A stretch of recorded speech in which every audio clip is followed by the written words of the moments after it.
From our studio in Georgetown, this is the TV Delmarva Channel 14 News at 4.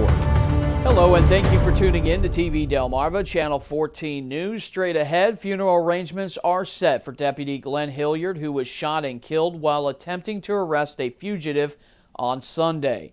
A Laurel, Delaware father and son have been found guilty in their role during the January 6th riot at the U.S. Capitol. And Delaware State Police are alerting the public to a phone scam using spoof phone numbers related to Delaware State Police. We have the full story. These stories and more are coming up, but weather first with meteorologist Hunter Outen.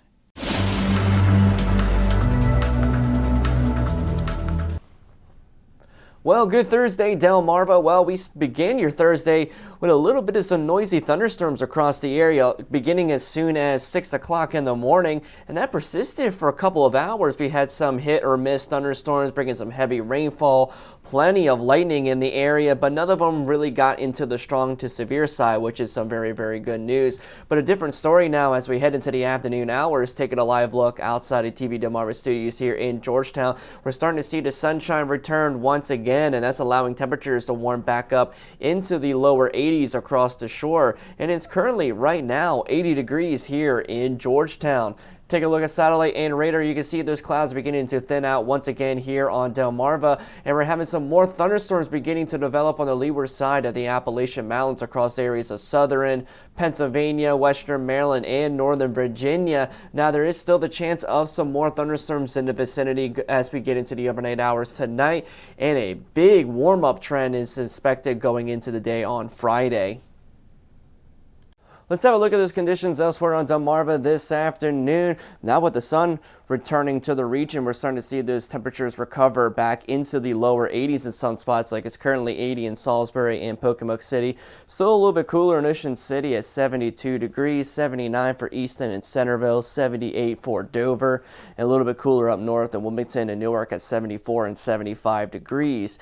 Dew points are still a little bit on the humid side, but definitely a lot less in areas that I've seen the thunderstorms earlier today, like currently in central and southern Delmarva. We've been seeing dew points in the mid-60s, but definitely increasing just across the bay into the lower 70s, where new thunderstorms are beginning to develop just east of the Appalachian Mountains. Take a look at current sustained winds. They have been a little bit higher today across the region, generally from the south and southwest, sustained about 7 to 14 miles per hour on average, but we have been seeing some wind gusts get over 20 miles per hour at times. Currently gusting to 17 here in Georgetown, 18 miles per hour in Salisbury, 17 for Wicomico City, getting to 22 in Easton, 21 in Centerville, and currently gusting to 16 miles per hour in Dover, Wilmington, and Newark at this hour. Now, we still do have the chance for some thunderstorms in the overnight hours tonight, just before a very, very big warm-up for your Friday, but the good news is an absolutely perfect weekend is in store with much cooler temperatures and lower humidity. I'll have the details regarding your pinpoint weather forecast here in just a little bit.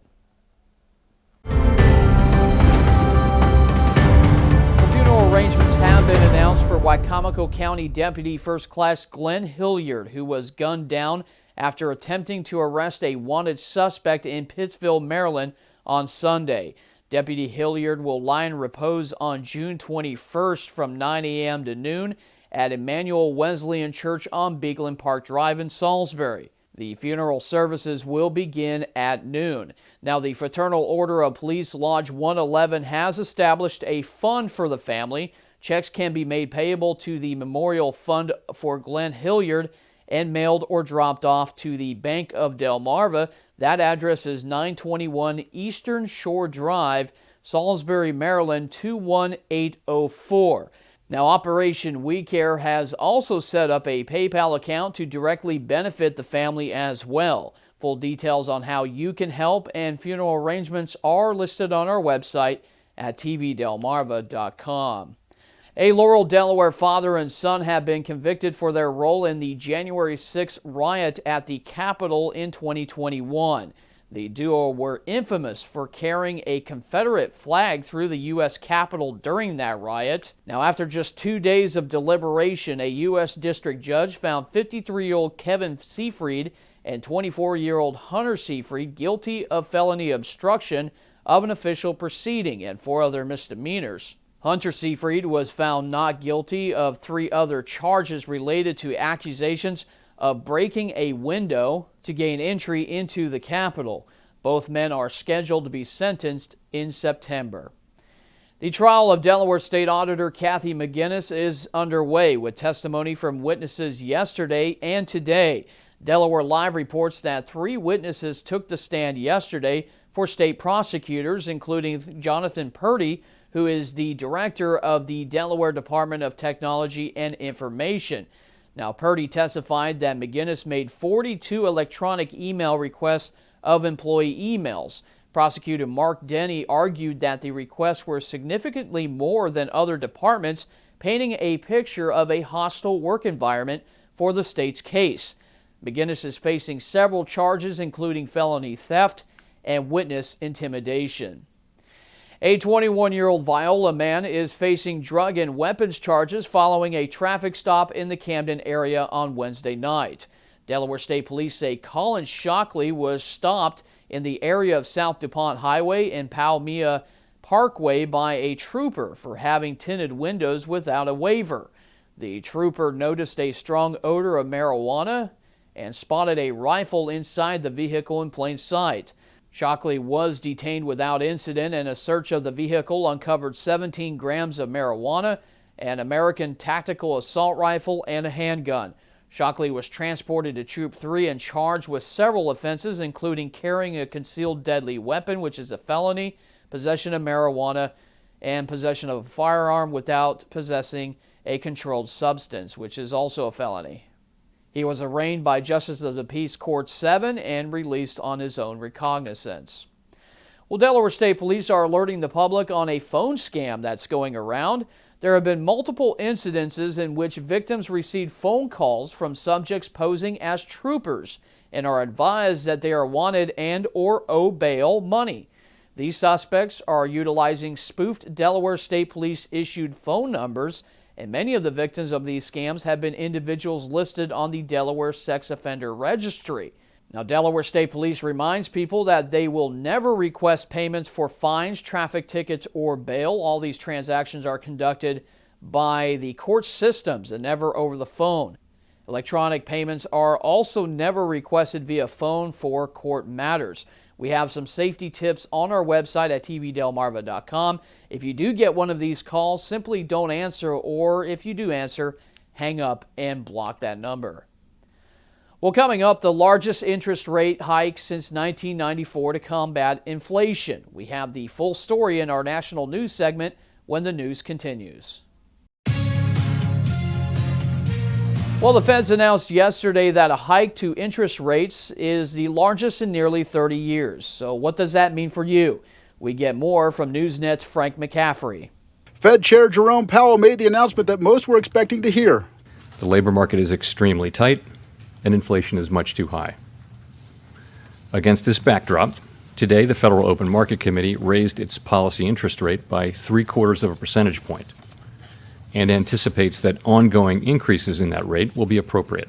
Economist Dr. Salvador Contreras tells us it's too early to say a recession is coming, and there's no indication of it right now. He adds this move, in theory, will have an effect on the inflation that we're seeing in everyday life. So the expectation is that you increase the federal funds rate, you soak up liquidity from the market, and so there's less dollars chasing the number of goods. And so hopefully that puts downward pressure on prices. But what's the downside of this? Will the 75 basis point increase mean we have to pay higher interest on something like a credit card? So federal funds rate is the rate that banks charge other banks for overnight lending. So it has nothing to do with credit card rates. It's important here to note. However, it's highly correlated with credit card rates, mortgage rates, auto loans, whatever other rates you can think about. He says the move is a short-term rate to control reserves in banking, but it has a broader impact on rates that will go up. At this Texas bakery, the workers have seen that inflation is affecting the lives of their customers and their business. They say they receive complaints from their customers. So now they're saying, like, how come it's going up? Everything's going up, of course. Like all the groceries are more expensive than they used to be. Now, other businesses have told us that they found it very hard to work during an era of inflation. We asked, is there any hope that perhaps raising interest rates will somehow help them? Maybe. It depends on how it all folds out, right? So suppose that you're a restaurant and you need to buy a new, some capital equipment, a new stove or something, and you need to buy it on credit. Well, that credit's just gone up. He adds that though credit just went up on the price of equipment, wages and prices for ingredients may well stabilize. I'm Frank McCaffrey reporting. And we want to hear from you, Delmarva. We asked you on our Facebook page, what changes have you had to make due to inflation, and how will the interest rate hike affect you? Your responses may air during the news on Friday, so we look forward to what you have to say, Delmarva. Well, we had some early morning storms, but that changes tomorrow as the temperatures are cranking up. Let's get a preview of your pinpoint weather forecast with meteorologist Hunter Outen. There is still the chance for some storms in the overnight hours tonight before we really start cranking up the heat for your Friday. Temperatures will be soaring well into the 90s with a little bit of humidity and a chance of an isolated storm for the southern portions of the shore. But we have an outstanding weekend ahead with much lower temperatures, lower humidity, and plenty of sunshine to go along with it. Now don't go anywhere because when we come back, I'll give you the full rundown on those hot temperatures and thunderstorm chances here on TV Delmarva, Channel 14 News.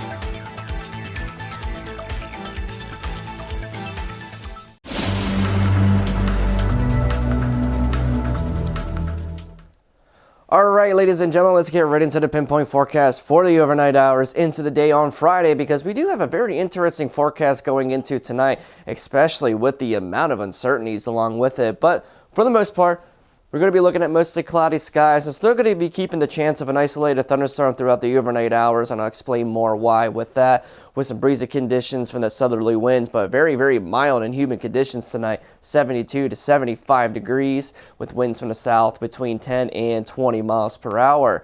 We do have a slight risk of severe weather for areas of northwestern Delmarva, including pretty much a good chunk of the Maryland Western Shore. Is a level 2 out of 5 risk for the potential for some of these storms. Could be on the strong to severe side with some large hail and some damaging winds, but we also do have a marginal risk elsewhere on Delmarva for the chance of maybe seeing some strong gusty winds with some potential thunderstorms later on tonight. Futurecast, this is when things get quite interesting for the overnight hours into the day on Friday. This is 8 o'clock this evening. Seems fairly calm for the most part for areas of Delmarva with some partly cloudy skies, temperatures into the mid-70s, but we do have some isolated thunderstorms on the Futurecast for areas of Washington, D.C. and La Plata, with temperatures a little bit warmer, near 80 degrees. This is where things get a little bit different once we get towards the midnight time period. This is from the HRRR model here. Actually, we have breaks in clouds along with this one here. Maybe seeing thunderstorm areas inside of the Delaware Bay region as well as for eastern New Jersey. That's just one solution. But with the NAM 3 kilometer, it shows completely different. We do have a line of storms with this one as it continues to drop south from Pennsylvania. Nice organized MCS.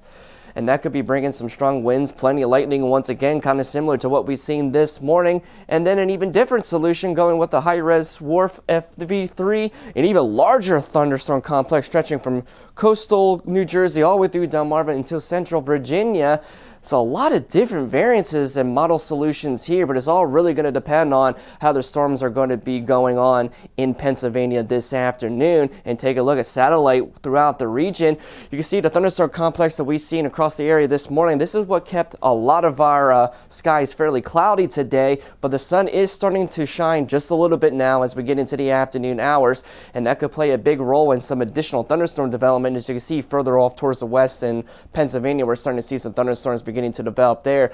But this could be the seeds to maybe bring it back a little bit more instability tonight for the chance for some thunderstorms, even though the chances are seeming a little bit low, because I do like to tend with the HRRR model more than anything, but there's definitely a chance that we may see another thunderstorm complex move through tonight. And then continuing on, a new threat emerges going into tomorrow, waking up tomorrow morning. Very mild temperatures in the lower 80s and partly sunny skies, because we got some very warm temperatures going into Friday. By the afternoon hours, we are in the mid and even some upper 90s out there. Plenty of sunshine, making it feel like late July for the most part. But then by the evening hours, more chances of some thunderstorms for the southern portions of the shore, but still fairly mild right before sunset into the lower 90s. But then we start to cool things down going into the overnight hours tomorrow night with temperatures in the mid 70s and cooling down even more going into Saturday morning. Friday forecast overall, we got partly sunny skies, a chance of an isolated thunderstorm later in the afternoon hours for the southern portions of the shore. Very hot and somewhat humid conditions as well. Highs of 94 to 98 degrees, and with a little bit of humidity in place, we could be looking at some heat index values between 96 and 102 degrees, with some breezy conditions at times from the west between 10 to 15 miles per hour. Take a look at the allergy index for your Friday, looking at some medium levels of pollen to 5.7 out of 12 on that scale, and those allergens are from grasses, walnuts, and oak trees. Now we're going to look at the beach forecast. This is exactly where you would need to be to escape that heat tomorrow, beginning with the Atlantic. We got isolated thunderstorm chances, 84 degrees, winds from the southwest at 15 miles per hour with seas of 2 to 4 feet. Take a look at the Delaware Bay. Isolated thunderstorm chances, 85 degrees, winds from the southwest at 10 to 15 miles per hour with seas of less than 1 foot expected. And then the Chesapeake Bay. Isolated thunderstorm chances, a very warm 92 degrees, winds from the west at 5 to 10 miles per hour, and seas of less than 1 foot expected for the Chesapeake Bay region. Now, going into the overnight hours tomorrow night, decreasing clouds, becoming mostly clear, and some cooler temperatures will be settling in as well. Overnight lows 64 to 68 degrees with winds switching now from the northwest between 5 and 10 miles per hour. Well, if you're not a fan of that big heat that's expected tomorrow, a beautiful weekend is in store. We're going to be having much cooler temperatures, much less humidity as well, and plenty of sunshine as well. Highs only getting into the upper 70s for both Saturday and Sunday. Monday's still looking fairly nice too, warming up a few degrees, around 82 and partly sunny, but the heat will be returning once again for the mid to late portions of next week, getting back into the 90s, but with partly sunny skies. Thank you, Hunter. Coming up, the first ever Lighthouse Palooza was held in Lewis yesterday, featuring a sunset cruise with local artists. The details when we come back. Stay tuned. Well, if you had a boat or access to one, the first ever Lighthouse Palooza was held at the East End Lighthouse in Lewis yesterday. It was an event put together by Cape Water Tours and Freedom Boat Club, featuring a sunset cruise with local artists Keith Mack, Al Frantic, and Nature and Nurture. Artists performed on the rocks of the breakwater to the backdrop of the famous lighthouse, which was built in 1885. Here were the sights and sounds of the event to the music of Keith Mack.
tune in. Thanks.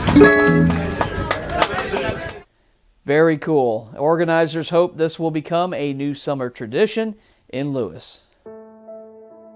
Weather Classroom is sponsored by No Nonsense Office Machines, committed to providing quality products and services with over 15 years of experience here in Sussex County.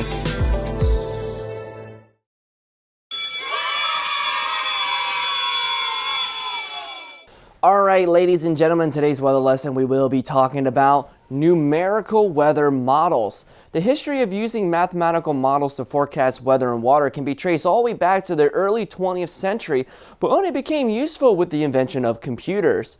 Once computers were available, however, numerical weather prediction quickly evolved. As computing power grew, forecasts were able to be computed more regularly, but their skill level falls very below the manual techniques of what they were at that time.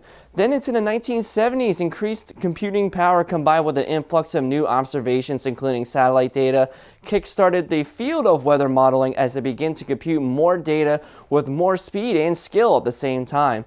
In modern times, continuing advancements have allowed for more complex models to be run at a finer scale over the globe, further increasing their predictive skill. Scientists have also developed what we call ensemble modeling.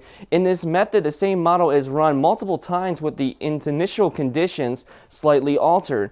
This procedure outlines a multitude of potential outcomes where the differences in the individual model forecast can help assess the uncertainties in the forecast. All weather models work on the same basic principles, solving a large number of complex equations for various locations at both the surface and different heights of the atmosphere. These equations solve for many parameters such as temperature, dew point, wind speed, in addition to many others as well. Once all these calculations have been completed for a given time step, the solutions can be put together to form a picture or a map of what the future state of the atmosphere looks like based on the model's calculations.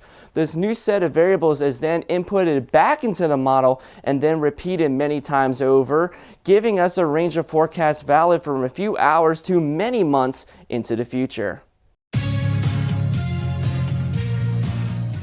All right, getting one final check of the weather forecast. Hunter, the chances of storms tonight and temperatures cranking up for Friday, but the weekend looks pretty good so far. Oh yes, the weekend is looking picture perfect, but we just have to get past these thunderstorm chances tonight and as well as for tomorrow, not including that very, very high heat. We're going to be looking at temperatures getting into the mid and upper 90s across the shore. But the good news is we don't really have the super oppressive humidity like we normally do for the summer months. So our heat index values are going to get kind of close to 100 degrees, maybe 101, 102 in some spots. But this weekend though, upper 70s, lower humidity, and plenty of sunshine. Better get out there and enjoy it while it lasts, because those warm temperatures will be back from the mid to late portions of next week, where we're going to be looking at some multiple days potentially in the lower 90s. All right, thank you, Hunter, and thank you for tuning in to TV Delmarva, Channel 14 News. Hey, don't forget to follow us on Facebook at TV Delmarva and our website, tvdelmarva.com, for real-time news and updates throughout the day. I'm Jonathan Mistrat reporting for TV Delmarva News. Have yourself a good evening.